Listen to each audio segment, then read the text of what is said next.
Monsieur Pascal de Guilhem. Oui, merci Madame la Présidente. Chers collègues, on peut trouver tous les défauts à un projet de loi. Lorsqu'on est dans l'opposition, on a dû pratiquer ça. On peut, et c'est bien normal, en souligner les insuffisances. Et pourquoi pas suggérer des voies d'amélioration. Est-ce qu'on est pour autant légitime à faire de mauvaises manières au ministre sur la base d'une argumentation confuse, mal fagotée et péremptoire? Je ne le crois pas. Et je veux revenir, après mon collègue Juanico, sur la question de l'éducation physique et sportive et le sport scolaire, que notre collègue Darmanin, dont je regrette qu'il soit devant sa télévision maintenant, a évoqué dans la discussion générale. Non, parce que ça nous aurait permis un échange, en dénonçant, comme il l'a fait tout à l'heure, une faible place accordée au sport. C'est une contraction d'abord, c'est une contraction sémantique, et donc M. Darmanin se trompe. D'abord, il y a ensuite, plutôt, 2 alinéas, 3, qui précisent dans l'article 1er qui font référence, et une loi d'orientation n'est pas faite pour préciser le contenu de chaque champ disciplinaire. La place, dans ces alinéas, la place de l'éducation physique et sportive y est réaffirmée, et les activités sportives y trouvent toute leur place.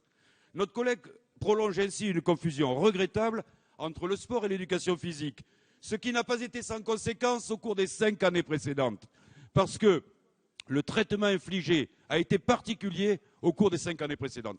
4000 postes d'enseignants DPS ont disparu, 13% de la profession. En même temps, ce sont autant de services d'animation sportive de l'UNSS qui ont disparu.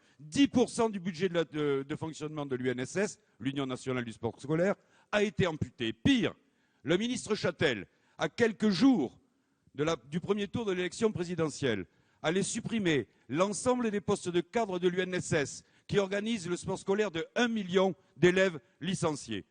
Depuis sa prise de fonction, Vincent Peillon, devant l'Assemblée générale de l'UNSS, a confirmé le maintien du forfait des 3 heures des enseignants DPS, a maintenu les cadres, a réaffirmé, je vais en avoir terminé Madame la Présidente, a réaffirmé devant la profession que le PS et le sport scolaire sont au cœur de la refondation de l'école.